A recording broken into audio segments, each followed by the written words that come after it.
Hari itu seharusnya menjadi hari paling membahagiakan dalam hidupku. Hari ketika aku resmi melepas masa lajang dan menyandang status sebagai istri.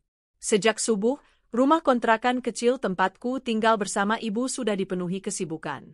Beberapa saudara dekat ibu datang membantu, menyiapkan pakaian, merias wajahku, hingga menyiapkan makanan kecil untuk keluarga yang akan datang menjemput. Aku duduk di depan cermin, mengenakan kebaya putih berhias payet berkilau. Riasan tipis menutupi wajahku yang sejak tadi dipenuhi perasaan berdebar. Ada rasa bahagia, tapi juga ada kekhawatiran yang entah mengapa tak mau hilang. Dari balik cermin, aku melihat sosok ibu. Beliau duduk di kursi kayu dekat pintu kamar, memperhatikan setiap gerakanku dengan senyum penuh kebanggaan. Cantik sekali anak ibu, ucapnya dengan suara serak, menahan tangis bahagia. Aku menoleh, tersenyum pada beliau. Semua ini karena ibu. Kalau bukan karena kerja keras ibu, mungkin aku tidak bisa seperti sekarang, Bu. Ibu mengusap matanya yang berkaca-kaca. Aku tahu, di balik senyum itu, ada ribuan luka dan lelah yang beliau telan selama bertahun-tahun. Beliau seorang janda miskin yang bekerja sebagai pembantu rumah tangga, tapi dengan jerih payahnya aku bisa bersekolah hingga kuliah. Setiap rupiah yang beliau dapat dari menyapu rumah orang, mencuci baju, dan memasak untuk majikan, selalu disisihkan untuk biaya pendidikanku. Hari ini, seharusnya menjadi hadiah terindah untuk ibu. Beliau mengenakan kebaya sederhana berwarna biru muda, dengan kain batik yang sudah lama disimpannya untuk acara penting. Meski sederhana, menurutku ibu terlihat sangat anggun. Lebih anggun dari siapapun. Dan yang membuatku terharu, beliau memakai kain seragam keluarga pengantin yang kuberikan padanya. Aku ingin ibu menyatu dengan keluarga besarku di hari ini. Aku ingin beliau tidak merasa asing, tidak merasa berbeda. Namun, aku tidak tahu bahwa niat baik itu justru akan menjadi awal dari luka besar dalam hidupku. Acara pernikahan digelar di gedung besar milik keluarga calon suamiku, Dimas. Dari awal, aku sudah tahu bahwa keluarga Dimas tidak pernah benar-benar menyukaiku. Mereka berasal dari keluarga kaya raya, terpandang di kota. Sedangkan aku, hanya anak seorang pembantu. Mereka menerima pertunangan ini karena Dimas bersikeras, katanya dia mencintaiku dan tidak peduli pada status sosialku. Aku percaya, cinta kami akan cukup kuat melawan segala perbedaan itu. Aku percaya, asal kami saling mencintai, restu akan menyusul dengan sendirinya. Gedung itu gemerlap, dihiasi bunga-bunga mahal, lampu kristal menggantung indah, dan para tamu undangan berdatangan dengan pakaian mewah. Aku berdiri di ruang pengantin, menunggu waktu dipanggil untuk prosesi menuju pelaminan. Tangan ibu menggenggam tanganku erat. Aku bisa merasakan betapa beliau gugup, tapi juga bahagia. Namun, suasana bahagia itu runtuh ketika ibu berdiri di dekat keluarga calon suamiku. Aku masih ingat jelas bagaimana mata-mata tajam menatap ibu dari ujung kepala hingga kaki. Tatapan merendahkan, tatapan yang membuatku ingin segera menarik ibu menjauh. Kenapa kamu pakai baju seragam ini? Suara nyaring itu keluar dari mulut calon mertuaku, Ibu Ratna, yang selama ini memang selalu menentang pernikahan kami. Ibu terdiam, wajahnya memucat. Saya hanya ingin terlihat kompak dengan keluarga besar pengantin, jawabnya pelan, suaranya bergetar. Kong! Ibu Ratna hampir berteriak, membuat beberapa tamu menoleh. Kamu pikir kamu pantas berdiri sejajar dengan keluarga kami? Kamu itu siapa? Hanya seorang pembantu. Jangan samakan dirimu dengan kami. Kata-kata itu menusuk hatiku seperti belati. Aku segera menghampiri, berusaha menenangkan suasana. Bu, tolong jangan bicara seperti itu. Ibu saya. Diam kamu, potongnya kasar. Kamu ini anak tidak tahu diri. Sudah untung anak saya mau menikahi kamu, anak pembantu miskin. Sekarang kamu malah bikin malu keluarga kami dengan membawa ibumu berdandan seperti ini. Aku bisa merasakan genggaman tangan ibu semakin gemetar. Beliau menunduk, menahan air mata. Tubuhnya kaku, seperti tak berdaya. Aku ingin memeluknya, tapi semua mata tertuju pada kami. Beberapa saudara calon suamiku ikut menyindir. Lihat tuh, bajunya saja jelas murahan. Masa mau disamakan dengan keluarga kita? Gila memang. Jangan sampai dia ikut ke pelaminan, nanti jadi bahan tertawaan tamu. Ya ampun, bagaimana bisa keluarga kita dapat besan seperti ini? Bisikan-bisikan itu terdengar jelas di telingaku, membuat dadaku sesak. Tapi puncaknya terjadi ketika ibu hendak mendampingiku berjalan ke pelaminan. Aku menggandeng tangan ibu, mencoba melangkah. Namun, tiba-tiba calon mertuaku mendorong tubuh ibu dengan kasar. Jangan ikut-ikut. Kamu tidak pantas jalan di sini. Ibu terjatuh di lantai, kebaya birunya kotor, dan aku bisa melihat air mata jatuh di pipinya. Semua orang terdiam. Musik berhenti. Tamu-tamu menatap dengan terkejut. Hatiku hancur. Detik itu juga, rasa cinta pada Dimas pun terasa hambar. Aku mencari wajahnya di tengah kerumunan, berharap dia akan membela ibuku. Tapi yang kulihat hanya tatapan marah bercampur malu. Dimas tidak bergerak sedikit pun. Dia hanya menatapku seolah aku yang salah. Aku merasa dunia berhenti berputar. Aku ingin berteriak, tapi suaraku tercekat. Lalu, entah dari mana datangnya keberanian itu, aku berdiri tegak. Aku meraih tangan ibu, membantunya berdiri, lalu menatap seluruh keluarga besar calon suamiku. Cukup, suaraku menggema di ruangan itu. Semua mata kini tertuju padaku. Jika kalian tidak bisa menghormati ibu saya, maka pernikahan ini tidak ada artinya. Saya tidak butuh keluarga yang menghina dan merendahkan orang tua saya. Jika saya harus menikah dengan mengorbankan harga diri ibu saya, lebih baik saya tidak menikah sama sekali. Suasana menjadi hening. Apa maksudmu? Suara Dimas terdengar, penuh amarah. Maksud saya, aku menatapnya lurus, dengan air mata mengalir di pipi, saya membatalkan pernikahan ini. Sekarang juga. Tamu-tamu heboh. Beberapa berbisik kaget, ada yang langsung mengambil ponsel untuk merekam. Apa kamu gila? Dimas maju mendekat. Kamu mempermalukan aku dan keluargaku di depan semua orang. Aku hanya memperjuangkan harga diri ibuku, jawabku dengan suara tegas, meski hatiku bergetar. Kamu bilang kamu mencintaiku, tapi di saat ibuku dihina, kamu bahkan tidak membelanya. Cinta apa namanya itu? Wajah Dimas memerah. Calon mertuaku menatapku dengan penuh kebencian. Beberapa tamu berusaha menengahi, tapi aku sudah mantap dengan keputusanku. Aku meraih tangan ibu, lalu berjalan meninggalkan pelaminan. Gaunku terseret di lantai, langkahku berat, tapi tekadku bulat. Suara tamu-tamu yang berbisik, suara Dimas yang berteriak marah, semua itu kupunggungi. Hari itu, di hari yang seharusnya menjadi hari paling indah, aku justru meninggalkan pesta pernikahanku sendiri. Air mataku menetes deras, tapi di dalam hatiku ada suara kecil yang berkata, kamu melakukan hal yang benar. Demi ibumu. Malam itu, aku duduk bersama ibu di rumah kontrakan kecil kami. Riasan di wajahku sudah luntur, kebaya pengantin masih melekat, tapi hatiku kosong. Ibu menggenggam tanganku, suaranya parau. Kenapa kamu melakukan itu, Nak? Harusnya kamu bertahan saja. Ini semua demi masa depanmu. Aku menatap ibu dengan mata bengkak. Tidak, Bu. Masa depan apa artinya kalau harus mengorbankan ibu? Mereka tidak menghormati ibu. Mereka menganggap ibu sampah. Aku tidak bisa hidup dengan keluarga seperti itu. Aku tidak bisa jadi istri bagi seseorang yang membiarkan ibunya sendiri menghina ibu. Ibu menangis, memelukku erat. Maafkan ibu yang hanya bisa jadi beban. Aku menggeleng kuat. Jangan pernah bilang begitu, Bu. Ibu bukan beban. Ibu adalah alasan aku kuat. Aku janji, Bu, aku akan buktikan pada mereka. Aku akan tunjukkan bahwa kita tidak kalah dari mereka. Suatu hari nanti, mereka akan menundukkan kepala di hadapan kita. Malam itu, janji itu terpatri kuat dalam hatiku. Janji untuk membalas setiap hinaan dengan kesuksesan. Hari pernikahan yang gagal itu bukan akhir dari segalanya.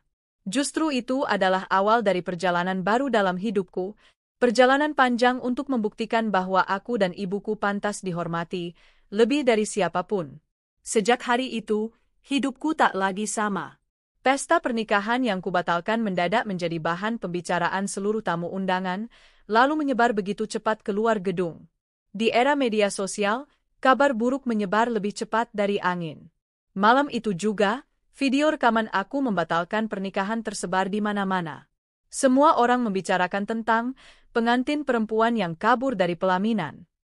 Awalnya, aku mencoba menutup diri.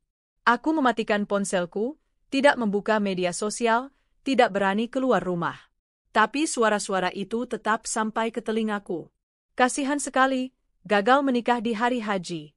Pantas saja keluarganya tidak suka, ibunya kan cuma pembantu. Memalukan sekali, sudah miskin, sombong pula, berani membatalkan pernikahan. Komentar-komentar itu menusuk hatiku. Tidak hanya dari orang asing, tapi juga dari tetangga, bahkan beberapa teman kuliahku. Mereka yang dulu tersenyum manis kini ikut menertawakan. Namun yang paling menyakitkan adalah sikap keluarga Dimas. Bukannya menutup aib, mereka justru menyebarkan cerita versi mereka sendiri. Mereka bilang aku tidak tahu diri, bahwa aku pembawa sial yang mempermalukan keluarga besar. Mereka menyebut ibuku wanita rendah yang tidak pantas duduk sejajar dengan keluarga kaya. Bahkan ada yang menuduh aku sengaja merancang semua ini untuk mencari simpati.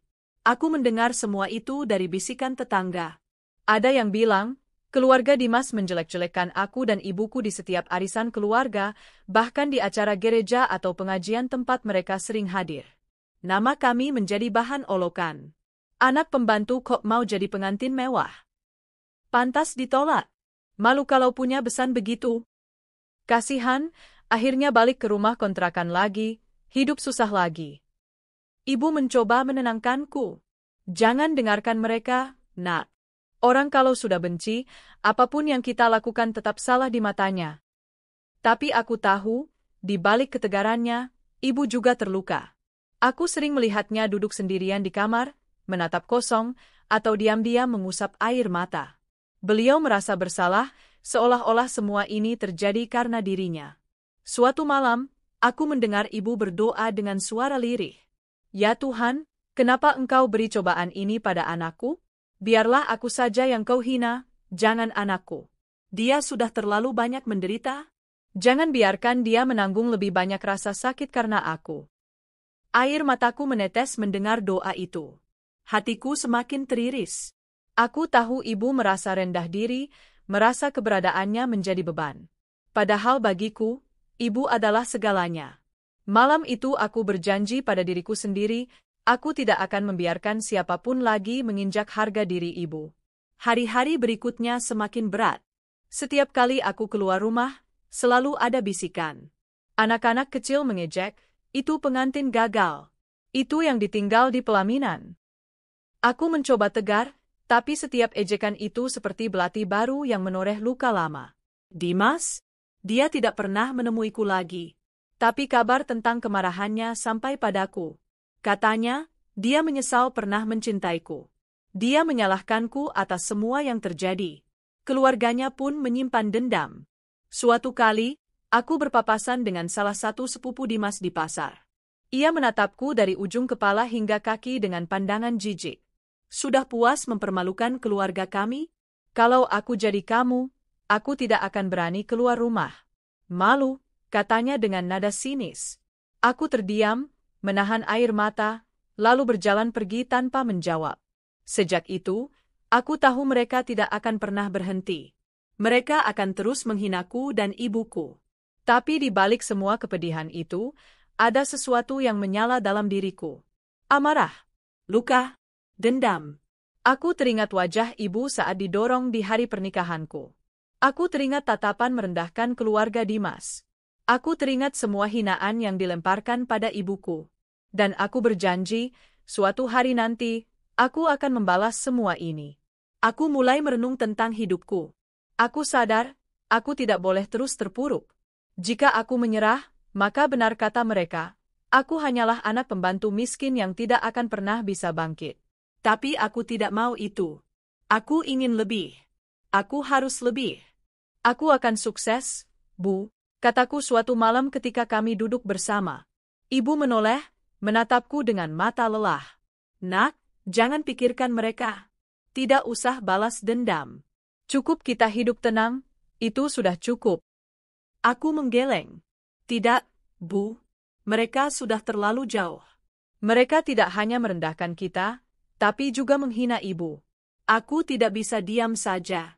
Aku akan tunjukkan pada mereka, kita bisa berdiri lebih tinggi dari mereka.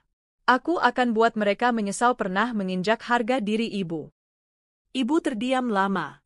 Lalu, dengan suara lirih, beliau berkata, kalau itu membuatmu kuat, lakukanlah, nak. Tapi jangan sampai hatimu jadi gelap. Ingat, kita harus tetap jadi orang baik. Aku mengangguk.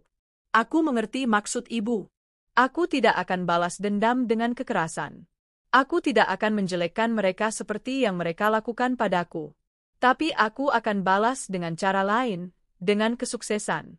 Hari-hari berikutnya, aku mulai menyusun langkah. Aku tahu aku harus mandiri, harus bisa menciptakan jalan sendiri. Aku tidak bisa terus bergantung pada belas kasihan orang. Aku mulai dengan mencari pekerjaan. Meski awalnya sulit karena stigma, pengantin gagal, masih melekat padaku, aku tidak menyerah. Aku melamar ke banyak tempat, dari kantor kecil hingga perusahaan besar. Berkali-kali ditolak, tapi aku terus mencoba. Sampai akhirnya aku diterima di sebuah perusahaan properti kecil. Disitulah langkahku dimulai. Aku belajar banyak. Aku bekerja keras, bahkan lebih dari karyawan lain. Aku sering pulang larut malam, membawa pulang berkas untuk dipelajari. Aku mengamati bagaimana bisnis properti berjalan, bagaimana cara membaca pasar, bagaimana menjalin relasi. Setiap kali aku merasa lelah, aku teringat wajah ibu. Setiap kali aku ingin menyerah, aku teringat hinaan keluarga Dimas. Dan itu membuatku bangkit lagi. Aku tahu jalan ini panjang. Aku tahu kesuksesan tidak bisa datang dalam semalam. Tapi aku juga tahu, aku punya tekad yang lebih kuat dari siapapun. Aku tidak hanya ingin hidup lebih baik. Aku ingin membuktikan sesuatu. Meski begitu, masa-masa awal tidaklah mudah. Gaji kecil, tekanan kerja, bahkan rekan kerja yang meremehkan. Suatu hari, seorang senior di kantor berkata dengan nada sinis, "Kamu itu cuma anak pembantu. Jangan bermimpi terlalu tinggi. Bersyukurlah kamu bisa kerja di sini."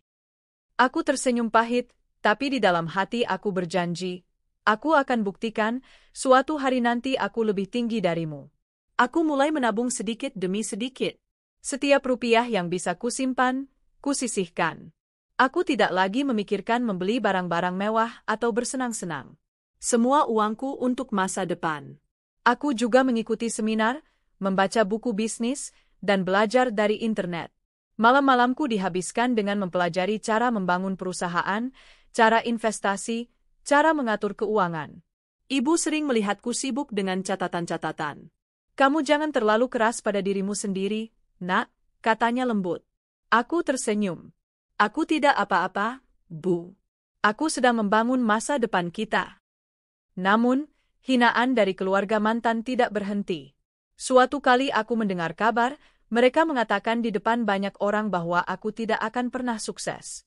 Anak pembantu tetap saja anak pembantu. Mau kerja mati-matian, tetap tidak akan bisa sejajar dengan kita. Awalnya, kata-kata itu membuatku marah. Tapi lama-lama, aku belajar menjadikannya bahan bakar. Baiklah, pikirku. Kalau mereka yakin aku tidak bisa, aku akan buktikan bahwa mereka salah. Aku akan buktikan aku bisa jauh melampaui mereka. Dan sejak saat itu, setiap hinaan bukan lagi luka. Setiap hinaan berubah menjadi semangat. Waktu berjalan. Luka di hatiku tidak sepenuhnya sembuh, tapi dari luka itu tumbuh tekad baja. Aku tahu perjalanan ini baru dimulai. Di depan cermin, aku menatap diriku sendiri. Wajahku tidak lagi penuh air mata seperti di hari pernikahan itu. Kini, mataku dipenuhi api. Aku akan bangkit. Aku akan lebih dari mereka. Dan suatu hari nanti, mereka akan tunduk kepadaku. Itulah sumpahku. Sumpah yang akan kujaga, sampai hari itu benar-benar datang. Pagi itu, matahari baru saja muncul, tapi aku sudah bersiap dengan setumpuk berkas di tanganku. Setelah sekian lama melamar ke sana-sini, akhirnya aku diterima bekerja di sebuah perusahaan properti kecil. Bukan perusahaan besar, bukan pula posisi bergengsi. Aku hanya staf administrasi biasa. Namun, bagiku, ini adalah pintu pertama menuju mimpi yang lebih besar. Perusahaan tempatku bekerja terletak di sebuah ruko sederhana dengan papan nama kusam yang nyaris tak terbaca. Meski kecil, aku percaya setiap langkah besar dimulai dari hal kecil.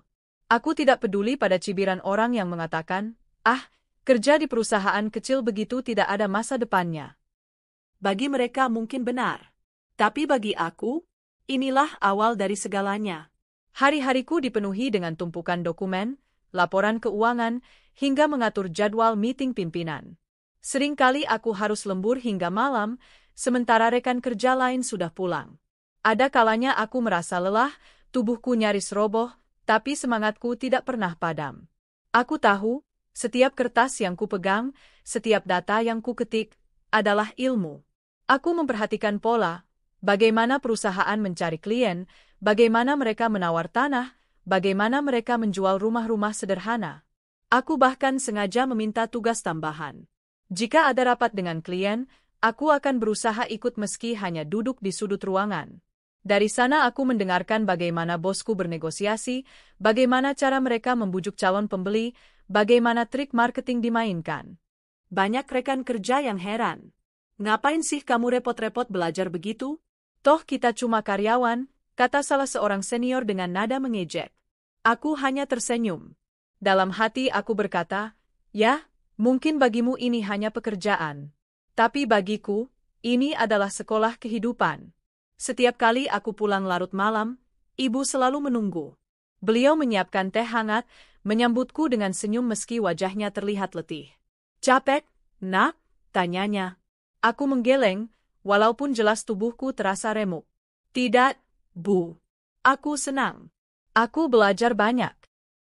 Ibu akan menatapku dengan mata berkaca-kaca, lalu berkata, Ibu bangga padamu. Kata-kata itu sederhana, tapi bagiku lebih berharga dari emas. Aku tahu, di balik senyum ibu, ada rasa bersalah. Beliau sering berkata, maafkan ibu, nak. Ibu tidak bisa mewariskan harta apapun untukmu. Hanya bisa memberimu semangat. Dan aku selalu menjawab, ibu sudah memberiku segalanya. Ibu sudah memberikan hidup untukku. Itu lebih dari cukup. Setiap malam, aku memanfaatkan waktu untuk belajar. Aku membaca buku tentang bisnis properti, strategi investasi, dan motivasi hidup. Aku juga menonton seminar online, mencatat setiap hal penting yang kudapat. Kadang aku tidak punya uang untuk membeli buku baru, jadi aku sering meminjam dari perpustakaan kota atau mencari e-book gratis. Aku tidak malu, karena aku tahu ilmu adalah modal utama. Aku mulai memahami bahwa bisnis properti bukan sekadar membeli tanah lalu menjualnya kembali. Ada banyak aspek, membaca tren pasar, membangun kepercayaan, memahami psikologi pembeli, hingga menjalin relasi dengan pihak bank dan pemerintah. Semua itu kuserap dengan semangat. Meski aku sudah mencoba bangkit, hinaan dari keluarga mantan calon suamiku terus berdatangan. Suatu kali, aku bertemu dengan salah satu tante Dimas di sebuah acara pernikahan teman. Dia tersenyum sinis begitu melihatku. Kamu kerja ya sekarang? Katanya di perusahaan properti kecil? Hahaha, ya ampun, kasihan sekali. Dari calon menantu keluarga besar, sekarang cuma jadi kuli kantor. Aku hanya tersenyum tipis. Tidak ada gunanya berdebat. Tapi di dalam hati, aku kembali berjanji. Suatu hari nanti, aku akan punya perusahaan properti sendiri. Lebih besar dari apapun yang pernah kalian bayangkan. Hinaan itu tidak lagi melemahkanku. Justru membuatku semakin kuat. Setelah 2 tahun bekerja, aku sudah cukup mengenal pola kerja perusahaan. Aku juga mulai menjalin relasi dengan beberapa klien kecil. Dari situlah peluang pertamaku datang. Suatu hari, seorang teman lama menghubungiku.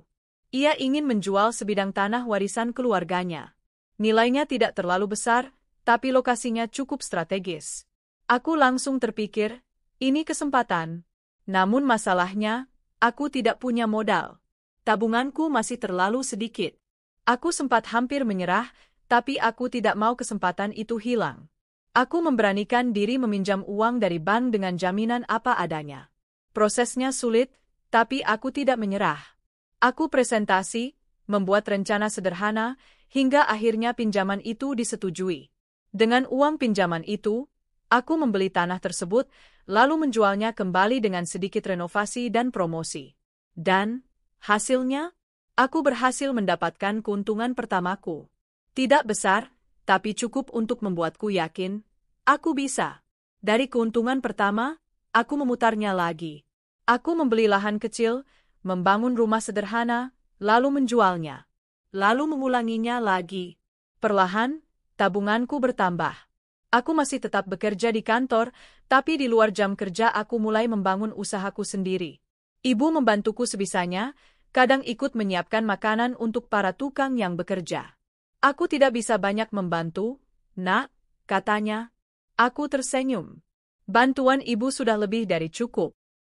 Melihat ibu ikut terlibat, meski hanya hal kecil, membuatku semakin semangat. Tentu saja jalanku tidak selalu mulus. Pernah suatu proyek gagal total karena pembeli tiba-tiba membatalkan transaksi. Aku rugi besar, bahkan hampir tidak bisa membayar cicilan bank. Malam itu, aku menangis di kamar. Aku merasa gagal, merasa tidak sanggup lagi. Tapi ibu datang, duduk di sampingku, mengusap kepalaku. Jangan menyerah, Nak. Ingat kenapa kamu memulai semua ini. Ingat janji yang kamu buat.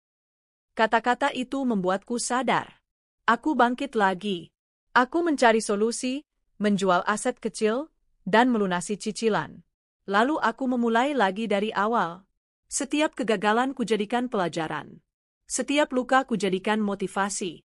Setelah beberapa tahun berjuang, aku mulai dikenal sebagai agen properti yang bisa dipercaya.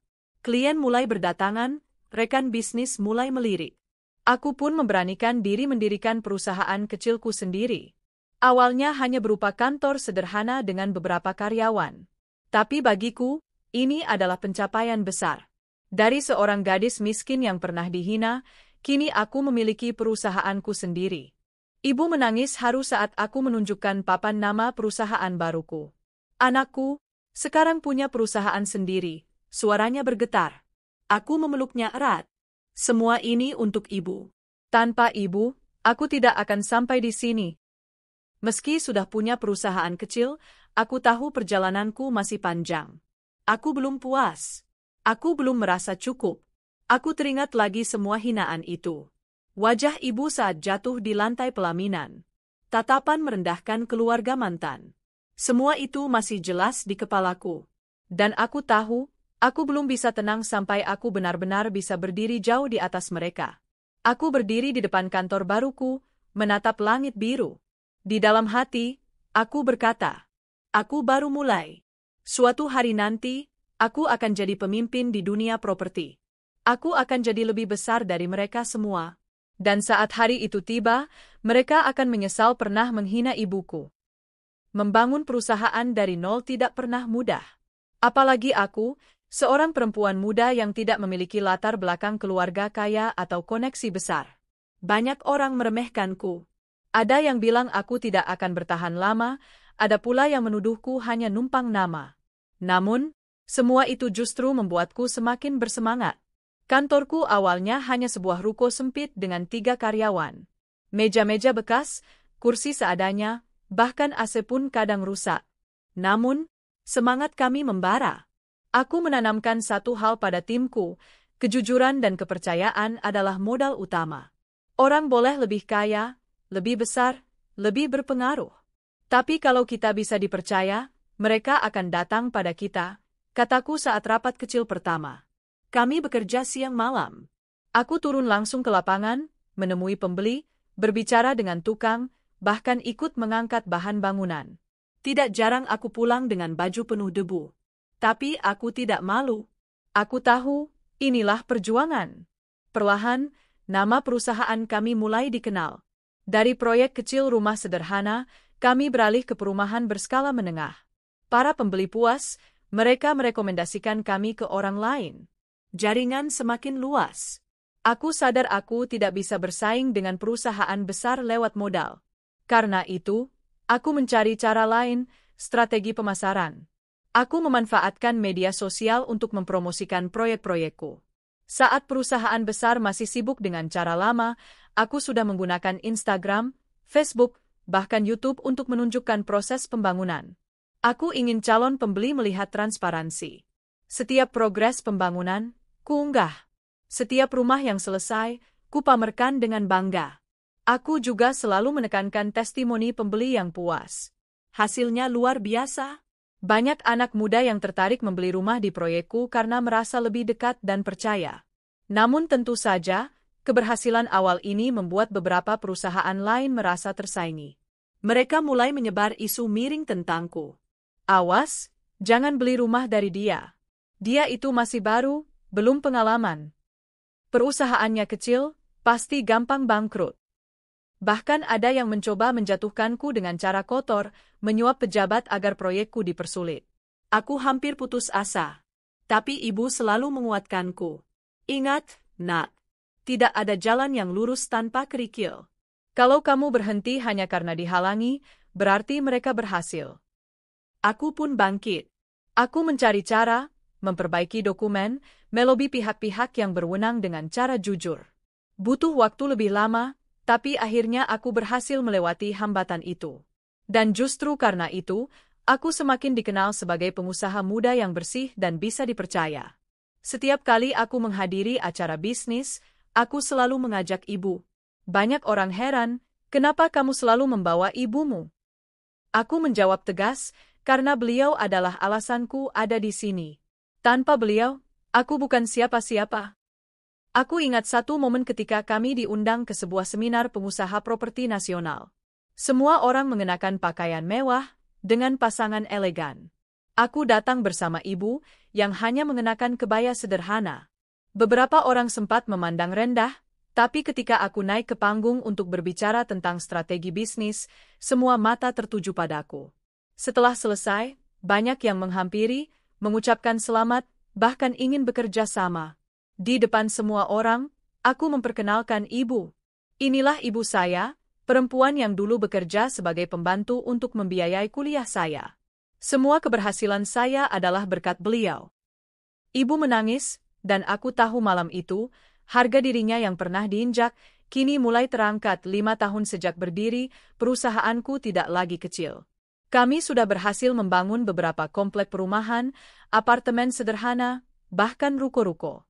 Aku pun mulai diliput media. Artikel tentangku muncul dengan judul, "Dari Anak Pembantu Menjadi CEO Properti Sukses." Awalnya aku merasa malu dengan judul itu, tapi lama-lama aku sadar, itulah kenyataannya. Aku bangga bisa menunjukkan bahwa asal-usul bukanlah penentu masa depan. Aku diundang ke berbagai seminar untuk berbicara tentang perjuangan hidup. Banyak anak muda yang terinspirasi, banyak perempuan yang merasa berani bermimpi karena melihatku. Meski sudah mencapai banyak hal, aku tidak bisa memungkiri bahwa bayangan masa lalu masih menghantuiku. Kadang, ketika duduk sendirian di ruang kerjaku yang kini luas dan mewah, aku teringat lagi peristiwa di hari pernikahan itu. Aku memanfaatkan media sosial untuk mempromosikan proyek-proyekku. Saat perusahaan besar masih sibuk dengan cara lama, aku sudah menggunakan Instagram, Facebook, bahkan YouTube untuk menunjukkan proses pembangunan. Aku ingin calon pembeli melihat transparansi. Setiap progres pembangunan, kuunggah. Setiap rumah yang selesai, kupamerkan dengan bangga. Aku juga selalu menekankan testimoni pembeli yang puas. Hasilnya luar biasa. Banyak anak muda yang tertarik membeli rumah di proyekku karena merasa lebih dekat dan percaya. Namun tentu saja, keberhasilan awal ini membuat beberapa perusahaan lain merasa tersaingi. Mereka mulai menyebar isu miring tentangku. Awas, jangan beli rumah dari dia. Dia itu masih baru, belum pengalaman. Perusahaannya kecil, pasti gampang bangkrut. Bahkan ada yang mencoba menjatuhkanku dengan cara kotor, menyuap pejabat agar proyekku dipersulit. Aku hampir putus asa. Tapi ibu selalu menguatkanku. Ingat, nak, tidak ada jalan yang lurus tanpa kerikil. Kalau kamu berhenti hanya karena dihalangi, berarti mereka berhasil. Aku pun bangkit. Aku mencari cara, memperbaiki dokumen, melobi pihak-pihak yang berwenang dengan cara jujur. Butuh waktu lebih lama, tapi akhirnya aku berhasil melewati hambatan itu. Dan justru karena itu, aku semakin dikenal sebagai pengusaha muda yang bersih dan bisa dipercaya. Setiap kali aku menghadiri acara bisnis, aku selalu mengajak ibu. Banyak orang heran, kenapa kamu selalu membawa ibumu? Aku menjawab tegas, karena beliau adalah alasanku ada di sini. Tanpa beliau, aku bukan siapa-siapa. Aku ingat satu momen ketika kami diundang ke sebuah seminar pengusaha properti nasional. Semua orang mengenakan pakaian mewah, dengan pasangan elegan. Aku datang bersama ibu, yang hanya mengenakan kebaya sederhana.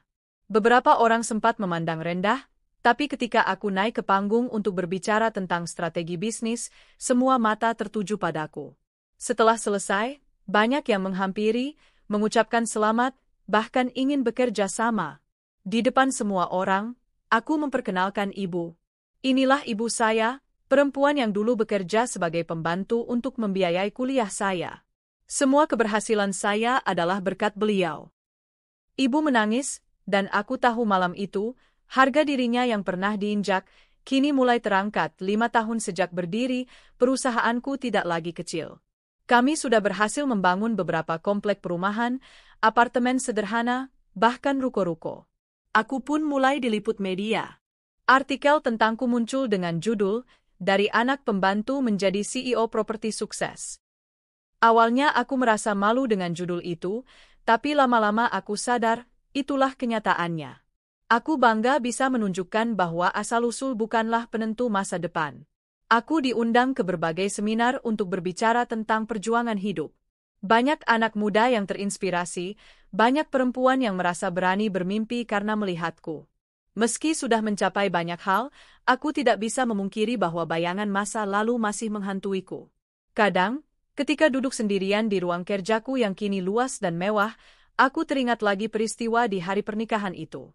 Aku teringat wajah ibu yang jatuh di lantai, teringat tatapan penuh hinaan keluarga Dimas. Luka itu memang tidak pernah benar-benar hilang.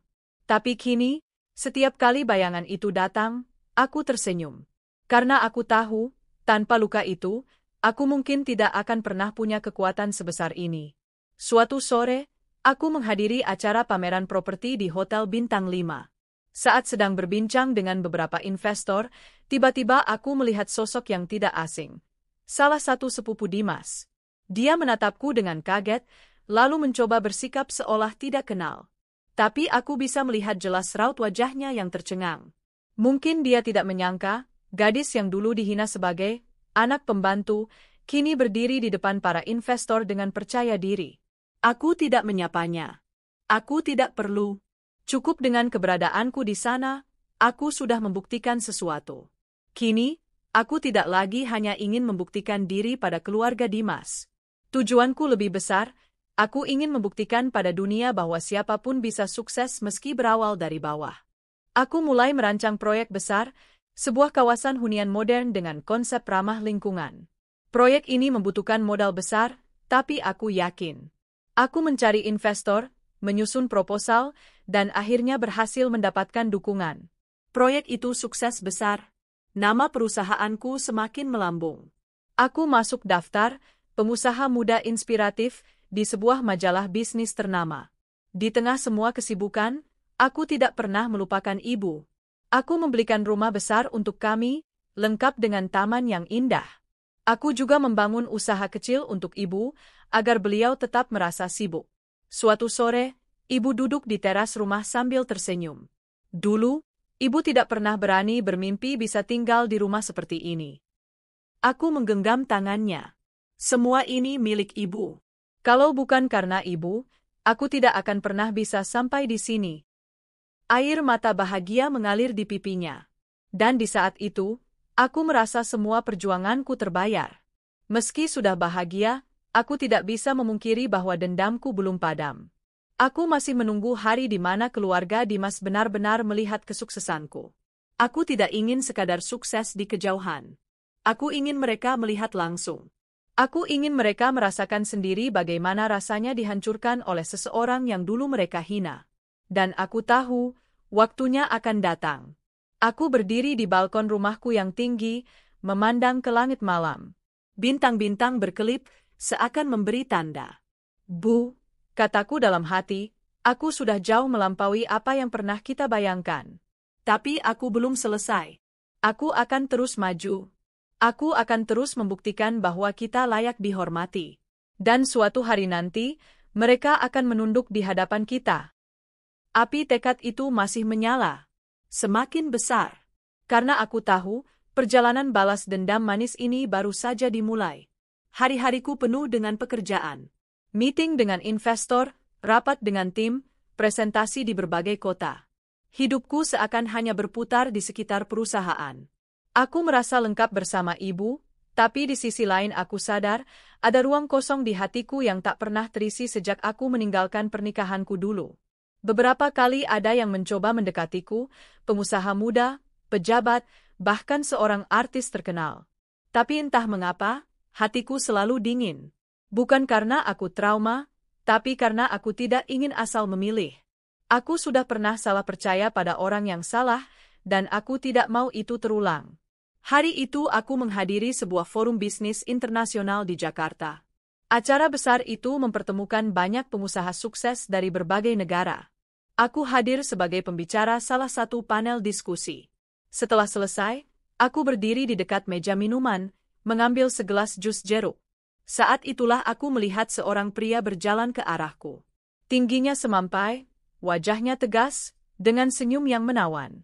Setelan jasnya terjahit rapi, jelas bukan pria biasa. "Permisi," katanya sambil tersenyum. "Anda pasti Naya, CEO muda yang tadi berbicara tentang proyek ramah lingkungan, bukan?" Aku mengangguk, tersenyum tipis. "Ya, betul. Dan Anda?" "Raka Adityan," jawabnya sambil mengulurkan tangan. "CEO Arta Group, perusahaan properti internasional yang baru masuk ke Indonesia." Tanganku terulur menyambutnya. Ada sesuatu yang berbeda dari genggamannya, hangat, tegas, penuh keyakinan. Kami duduk di sudut ruangan, berbicara panjang lebar. Raka menanyakan banyak hal tentang perusahaanku, tentang strategi yang kupakai, bahkan tentang alasan aku memilih bidang properti. Karena aku ingin membuktikan sesuatu, jawabku tegas. Bahwa siapapun bisa memiliki rumah, bahkan mereka yang dianggap tidak mampu. Dan juga, karena aku punya dendam pribadi. Raka mengangkat alis, tapi tidak bertanya lebih jauh. "Itu alasan yang kuat. Tapi aku melihat ada api di matamu. Itu yang membuatmu berbeda." Aku terdiam. Tidak banyak orang bisa membaca diriku secepat itu. Sebelum berpisah, Raka menyerahkan kartu namanya. "Aku ingin kita bekerja sama suatu saat nanti. Aku rasa kita bisa menciptakan sesuatu yang besar." Aku hanya mengangguk, menyimpan kartu itu dalam tas. Beberapa minggu kemudian, Raka benar-benar menghubungiku. Ia mengajakku bertemu di kantornya. Gedung tinggi yang menjadi markas Arta Group tampak megah, membuatku merasa kecil sesaat. Namun ketika aku masuk ke ruang kerjanya, ia menyambut dengan hangat. "Naya, aku ingin menawarkan kerja sama proyek apartemen premium. Kami punya modal dan jaringan, tapi kami butuh sentuhan lokal dan kepekaan sosial. Dan aku rasa itu ada padamu." Aku mendengarkan dengan seksama. Tawaran itu memang besar, tapi juga penuh risiko. Jika gagal, nama perusahaanku bisa hancur. "Aku perlu waktu memikirkan ini," jawabku jujur. Raka tersenyum. "Aku suka sikapmu. Tidak terburu-buru. Pikirkan baik-baik. Tapi aku yakin kamu akan setuju." Dan benar saja, setelah berdiskusi panjang dengan timku dan menghitung semua kemungkinan, aku akhirnya menyetujui kerjasama itu. Proyek kami berjalan dengan lancar. Aku dan Raka sering bertemu untuk membicarakan perkembangan. Kami bahkan sering turun ke lapangan bersama. Di balik sosok CEO besar, aku menemukan sisi lain dari Raka. Ia rendah hati, mau mendengar, bahkan terkadang ikut bercanda dengan para pekerja bangunan. Pernah suatu hari, ketika kami meninjau lokasi, hujan deras mengguyur. Semua orang panik, tapi Raka justru melepas jas mahalnya dan membantu pekerja menutup material dengan terpal. Aku yang melihatnya hanya bisa terkagum. "Kenapa kamu ikut repot? Kamu kan bos besar?" tanyaku setengah heran. Raka menoleh, tersenyum. "Bos besar sekalipun harus ingat, tanpa orang-orang kecil, kita bukan siapa-siapa." Kalimat itu menohokku. Aku merasa, aku menemukan seseorang yang benar-benar mengerti arti perjuangan. Kebersamaan kami dalam proyek membuatku semakin mengenalnya. Raka bukan hanya cerdas, tapi juga tulus. Ia tidak pernah memandangku rendah meski aku datang dari keluarga miskin. Justru ia sering berkata, "Aku kagum padamu. Kamu berhasil berdiri tanpa topangan siapapun. Itu lebih hebat dari apapun." Aku mulai merasa nyaman berada di dekatnya. Ada perasaan hangat yang perlahan tumbuh. Sesuatu yang lama tidak kurasakan sejak hari aku meninggalkan pelaminan itu. Namun, aku tetap berhati-hati. Aku tidak ingin terjebak dalam perasaan semu. Yang membuatku semakin yakin adalah sikap Raka pada ibu. Suatu sore, ia datang ke rumah untuk membicarakan laporan proyek. Ibu menyambut dengan ramah, mengenakan kebaya sederhana. Aku agak canggung, takut Raka menilai penampilan ibu. Tapi ternyata tidak. Raka justru membungkuk sedikit, menyalami ibu dengan hormat. Senang sekali bisa bertemu dengan ibu. Naya sering bercerita tentang perjuangan ibu. Saya kagum. Ibu tersipu, sementara aku tertegun. Tidak semua pria bisa memberikan penghormatan seperti itu. Sejak hari itu, Raka sering datang dan selalu membawa sesuatu untuk ibu, kadang buah, kadang bunga. Ibu terlihat senang, dan aku tahu, hatinya pun mulai luluh. Suatu malam, setelah selesai rapat panjang, kami duduk di balkon kantor, memandang lampu kota yang berkelip. "Naya," kata Raka pelan, "selama ini aku kagum padamu. Bukan hanya karena keberhasilanmu, tapi karena hatimu yang kuat. Dan aku ingin lebih dari sekadar rekan bisnis." Aku menoleh, jantungku berdegup kencang. "Maksudmu?" "Aku ingin mendampingimu. Bukan hanya dalam bisnis, tapi dalam hidupmu." Aku terdiam. Kata-kata itu menohok langsung ke hatiku. "Raka, aku takut. Aku pernah hancur karena percaya pada orang yang salah." Ia menggenggam tanganku lembut. "Aku bukan dia. Aku tidak akan membuatmu jatuh. Aku ingin berjalan bersamamu, bukan di depanmu atau di belakangmu, tapi di sampingmu." Air mataku menetes. Untuk pertama kalinya setelah sekian lama, aku merasa ada seseorang yang benar-benar tulus. Beberapa hari kemudian, aku bercerita pada ibu tentang perasaan Raka. Ibu mendengarkan dengan tenang, lalu tersenyum. "Nak, ibu tahu kamu masih trauma. Tapi ibu bisa melihat, Raka berbeda. Tatapannya padamu tidak seperti orang lain. Dia melihatmu bukan karena harta atau nama besar, tapi karena dirimu sendiri. Kalau hatimu yakin, ibu merestui." Aku memeluk ibu erat-erat. Restu beliau adalah segalanya. Raka tidak menunggu lama. Ia datang bersama keluarganya, melamarku secara resmi. Aku gugup, takut keluarganya menolak latar belakangku. Namun ternyata, keluarganya menyambut hangat. Ayah Raka berkata, "Kami tidak peduli dari mana kamu berasal, Naya. Yang kami lihat, kamu wanita hebat yang berhasil membangun semuanya dengan kerja keras." Aku hampir tidak percaya. Perasaan ditolak dan dihina di masa lalu masih membekas, tapi kali ini semuanya berbeda. Pertunangan kami sederhana tapi penuh makna. Ibu duduk di sampingku, tersenyum bahagia. Aku tahu, ini adalah hadiah terindah untuknya. Setelah bertunangan, kerja sama bisnis kami semakin solid. Kami menjadi pasangan yang diperhitungkan di dunia properti. Media bahkan menjuluki kami Power Couple of Property Industry. Tapi lebih dari itu, aku bahagia karena menemukan seseorang yang bisa menjadi rumah bagiku. Raka bukan hanya pasangan bisnis, tapi juga pasangan jiwa. Aku mulai percaya lagi pada cinta. Dan untuk pertama kalinya, aku merasa benar-benar siap menghadapi masa depan, apapun yang akan datang. Aku menatap cincin pertunangan di jariku. Mengingat perjalanan panjang dari seorang gadis yang ditinggalkan di pelaminan, kini berdiri tegak sebagai wanita sukses dengan pria yang benar-benar mencintaiku. Namun jauh di dalam hati, aku tahu perjalanan belum selesai. Ada satu momen yang masih kutunggu, momen di mana aku bisa menunjukkan semua ini pada orang-orang yang dulu menghinaku. Dan aku tahu, hari itu akan segera datang. Hari itu aku baru saja selesai rapat besar bersama tim pemasaran ketika sekretarisku masuk, membawa sebuah amplop putih dengan pita emas. "Bu Naya, ini undangan pernikahan." Kurir pribadi yang mengantarkan, katanya harus langsung ke tangan ibu, ucapnya. Aku mengambil undangan itu dengan alis berkerut. Ketika kubuka, dadaku seketika terasa sesak. Nama itu tertulis jelas di sana. Arman Dina. Tanganku bergetar. Arman, mantan calon suami yang meninggalkanku di pelaminan, laki-laki yang keluarganya menghina ibuku. Dan Dina adalah mantan bawahanku, salah satu karyawan di perusahaanku yang dulu pernah kutolong. Aku terdiam cukup lama. Sekretaris menatapku khawatir. Bu, apa ibu ingin saya buang saja undangannya? Aku tersenyum miring. Tidak, justru aku akan datang. Malam itu aku bercerita pada ibu. Ibu terdiam, lalu berkata pelan, "Nak, apa kamu yakin ingin datang?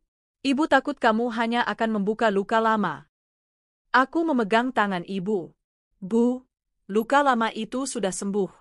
Tapi bekasnya tidak akan hilang. Justru aku ingin datang untuk menunjukkan kepada mereka, terutama kepada orang-orang yang menghina ibu, bahwa kita bisa berdiri jauh lebih tinggi dari mereka.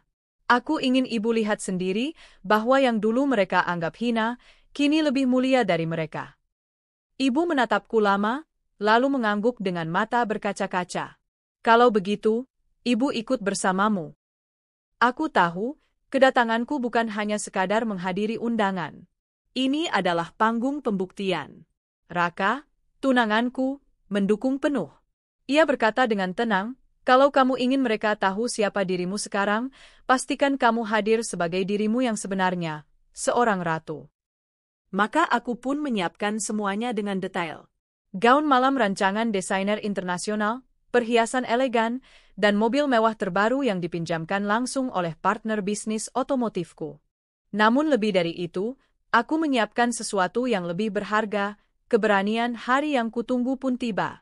Aku datang bersama Raka, mengenakan gaun panjang berwarna merah marun dengan detail emas yang memancarkan wibawa. Rambutku disanggul elegan, wajahku dipoles sempurna. Ibu duduk di sampingku, mengenakan kebaya modern khusus yang dirancang untuknya. Malam itu, aku ingin menjadikannya seorang ratu. Seketika kami turun dari mobil mewah di depan gedung resepsi, semua mata langsung tertuju pada kami. Bisikan demi bisikan terdengar jelas. "Itu Naya, kan? Yang dulu ditinggal calon suaminya?" "Ya Tuhan, dia sekarang sukses sekali, siapa pria tampannya itu di sampingnya?"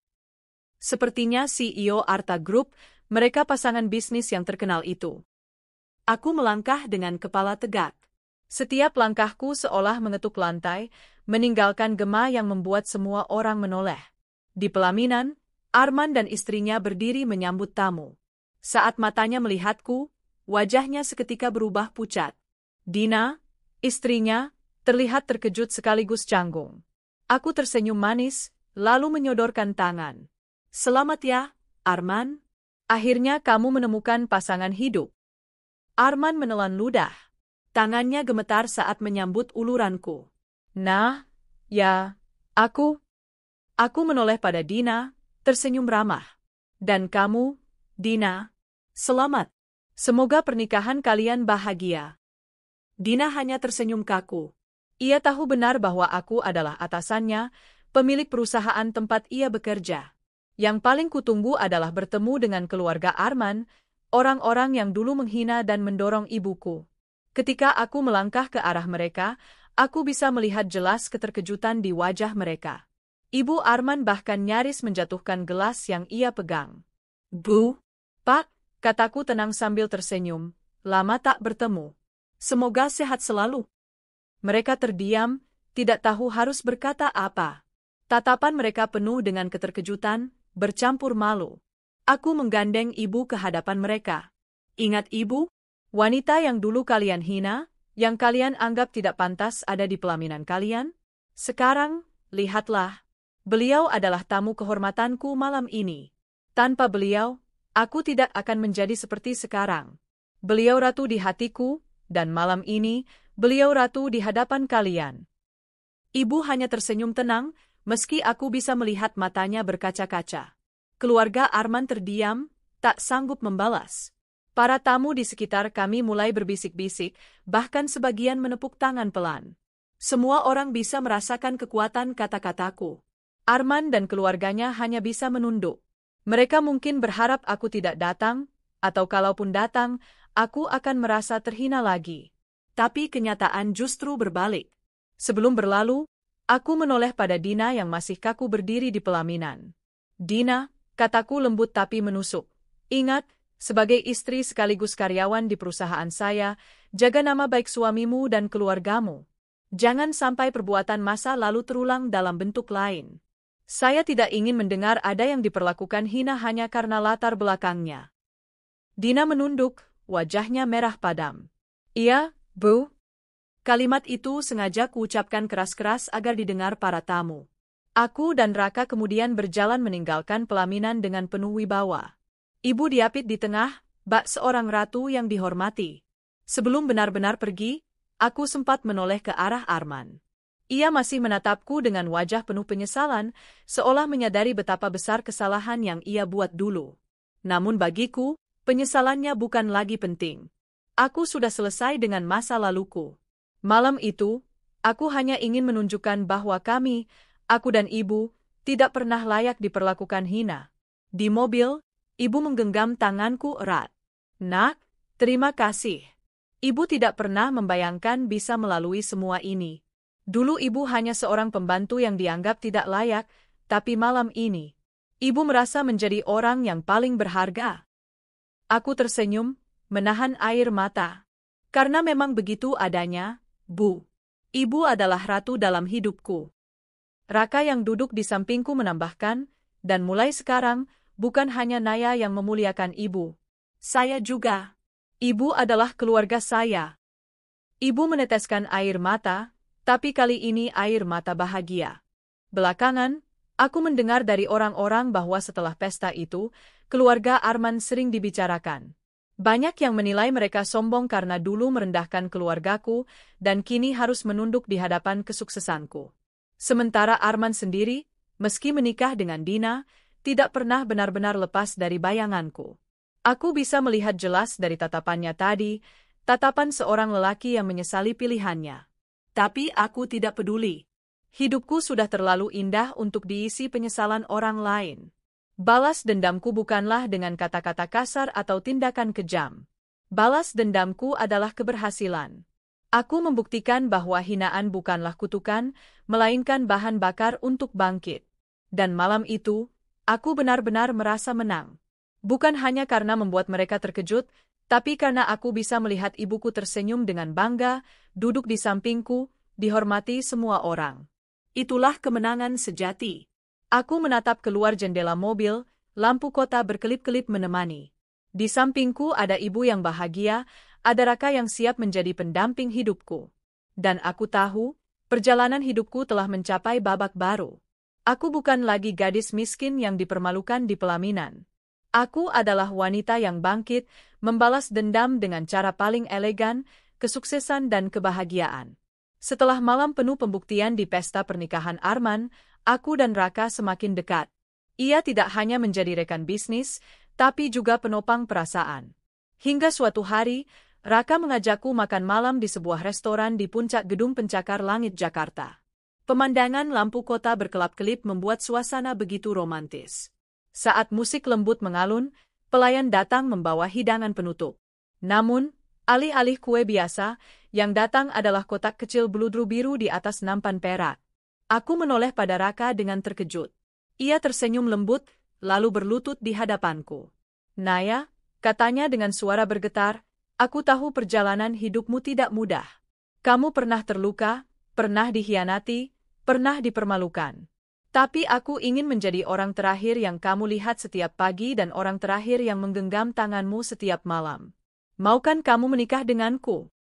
Mataku basah seketika.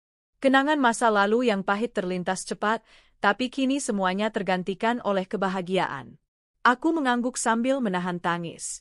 Ya, Raka. Aku mau. Tepuk tangan pengunjung restoran menggema, sementara aku merasa dunia berhenti sejenak hanya untuk kami berdua. Keesokan harinya, Raka datang ke rumah untuk meminta restu ibuku. Dengan penuh hormat, ia menunduk di hadapan ibu. Bu, saya ingin menikahi Naya.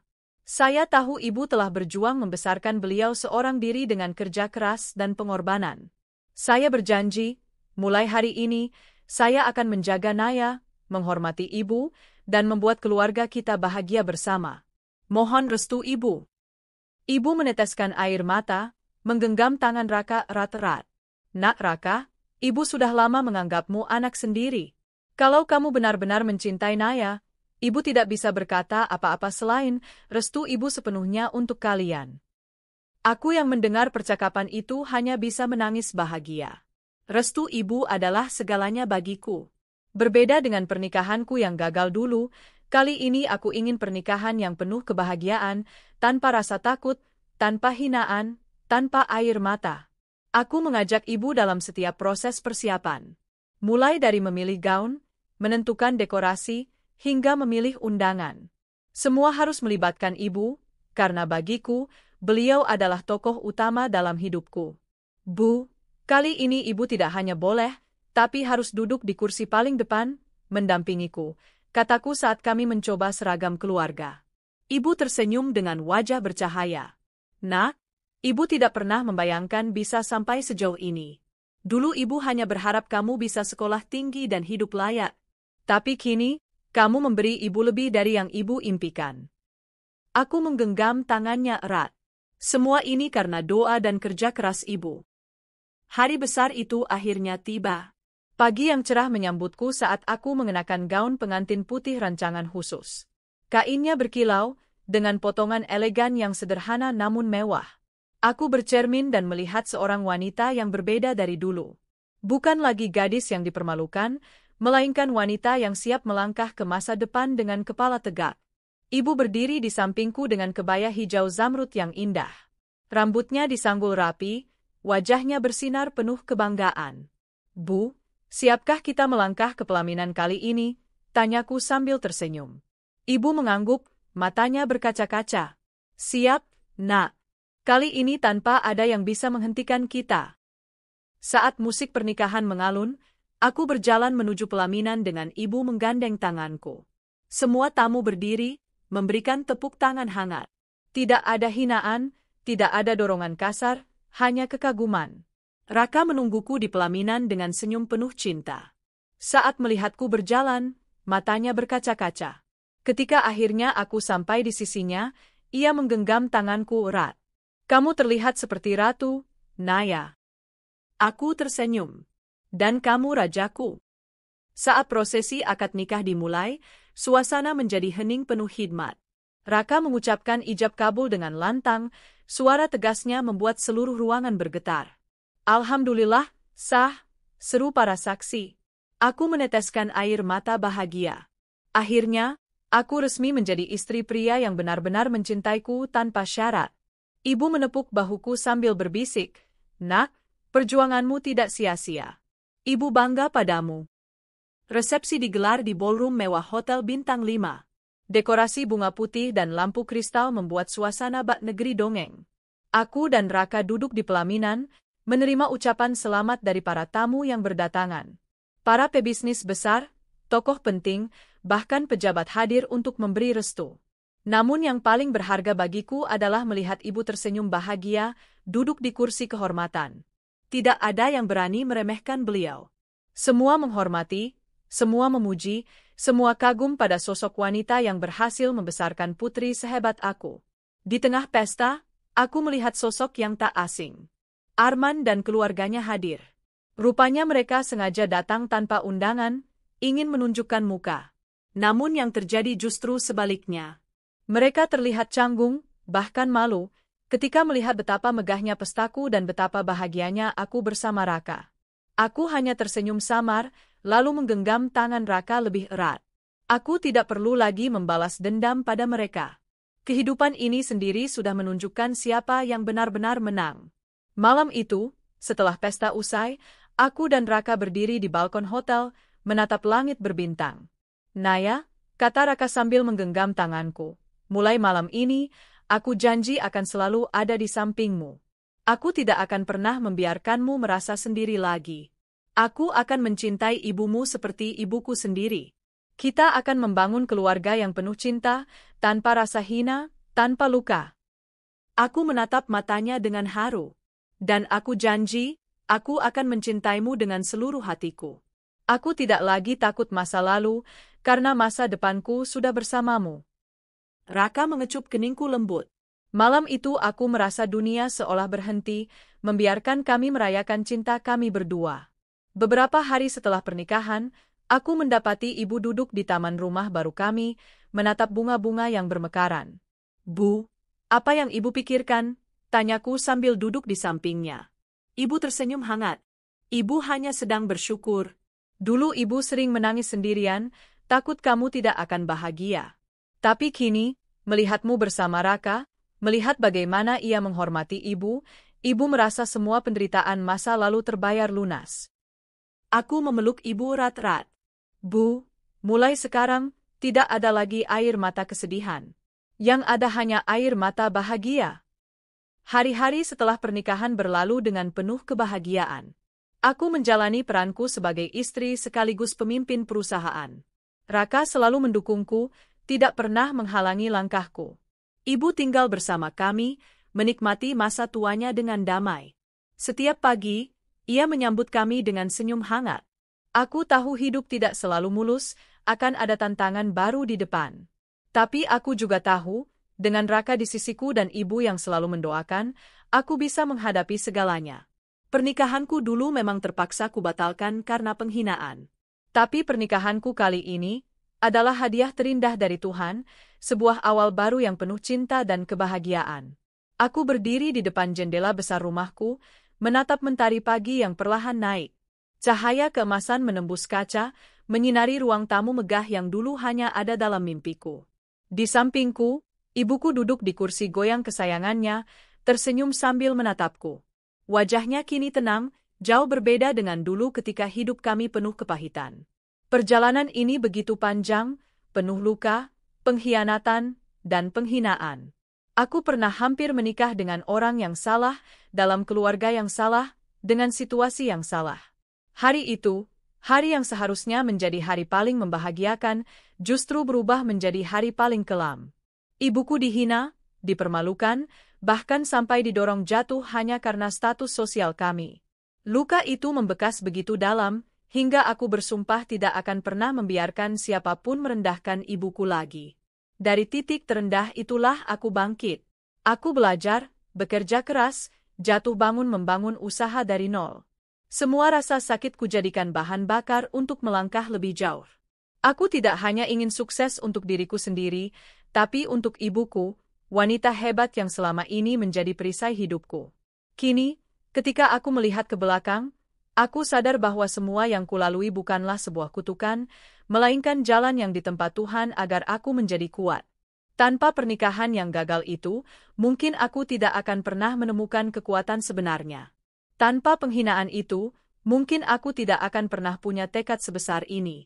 Dan yang lebih indah lagi, aku akhirnya menemukan cinta sejati. Raka bukan hanya suami, tapi juga sahabat, mitra, sekaligus pelindung yang tak pernah goyah. Ia datang di saat aku sudah bisa berdiri sendiri, sehingga aku tahu cintanya tulus, bukan karena iba ataupun harta. Bersamanya, aku merasa dihargai sepenuhnya, sebagai seorang wanita, sebagai seorang putri, sebagai seorang manusia. Hari-hari bersamanya membuatku percaya bahwa cinta sejati memang ada, tapi ia datang setelah kita belajar mencintai diri sendiri dan berdamai dengan masa lalu. Raka tidak pernah mencoba mengubahku. Ia menerima semua kisahku, pahit dan manisnya, lalu menjadikannya bagian dari perjalanan kami bersama. Ibu adalah bagian paling berharga dalam semua ini. Jika dulu beliau harus bekerja sebagai pembantu demi membiayai kuliahku, kini beliau hidup layak di rumah megah, dengan semua kenyamanan yang dulu hanya bisa kami lihat di televisi. Setiap kali aku melihat senyum ibu, hatiku terasa penuh. Inilah tujuan utamaku, membuat ibu bahagia, membuat beliau merasakan bahwa semua perjuangannya tidak sia-sia. Aku teringat kembali malam ketika aku menghadiri pernikahan Arman, mantan tunanganku yang dulu kubatalkan. Aku datang dengan penuh kebanggaan, ditemani Raka dan ibu. Saat melihat wajah mereka yang pucat dan kaku karena tahu menantu mereka hanyalah karyawan di perusahaanku, aku tidak merasa puas karena balas dendam. Justru aku merasa tenang, karena hidup sudah memberikan keadilan dengan caranya sendiri. Aku tidak perlu mengucapkan sepatah kata pun. Kehadiranku bersama ibu, dengan segala pencapaian kami, sudah cukup untuk menunjukkan bahwa tidak ada yang bisa meremehkan kami lagi. Aku belajar satu hal besar. Kebahagiaan terbaik bukanlah saat kita membalas sakit hati dengan amarah, melainkan saat kita menunjukkan kesuksesan tanpa perlu banyak bicara. Hidup sendiri akan membuktikan siapa yang sebenarnya menang. Kini, aku dan Raka membangun keluarga kecil yang bahagia. Kami juga mengembangkan perusahaan bersama, bukan hanya untuk keuntungan, tapi juga untuk membuka lapangan kerja bagi banyak orang. Aku ingin perusahaanku menjadi tempat di mana orang-orang dari latar belakang sederhana bisa berkembang tanpa takut direndahkan, sesuatu yang dulu tidak pernah kudapatkan. Ibu sering berkata, "Nak, jangan pernah sombong dengan apa yang kamu punya sekarang. Ingat, dulu kita tidak punya apa-apa. Gunakan keberhasilanmu untuk membantu orang lain." Kata-kata itu selalu kutanam dalam hati. Aku tidak ingin menjadi seperti orang-orang yang dulu meremehkan kami. Kesuksesan sejati bukan hanya tentang harta, tapi tentang kerendahan hati. Malam itu, sebelum tidur, aku merenung di samping Raka. Aku berkata lirih, aku bersyukur semua ini terjadi. Bahkan kejadian pahit dulu pun, aku syukuri. Raka menoleh, menggenggam tanganku. Karena dari sana kamu menemukan kekuatanmu. Aku mengangguk. Iya. Dari sana aku belajar bahwa cinta sejati tidak datang dari keluarga kaya atau pesta megah, tapi dari ketulusan hati. Dan aku menemukannya di dirimu. Raka tersenyum hangat. Dan aku menemukannya di dirimu juga.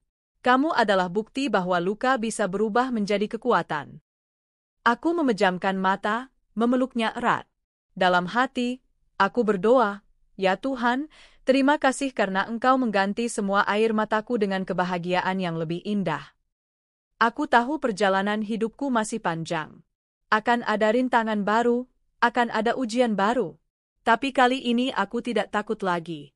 Aku punya ibu, aku punya Raka, dan aku punya diriku sendiri yang sudah jauh lebih kuat dari sebelumnya. Hari pernikahanku yang dulu gagal bukanlah akhir, melainkan titik awal. Dari titik itulah aku bangkit, hingga akhirnya bisa berdiri di puncak. Dan kini aku bisa berkata dengan penuh keyakinan. Air mata yang dulu membuatku jatuh, kini telah berubah menjadi mahkota yang membuatku berdiri tegak.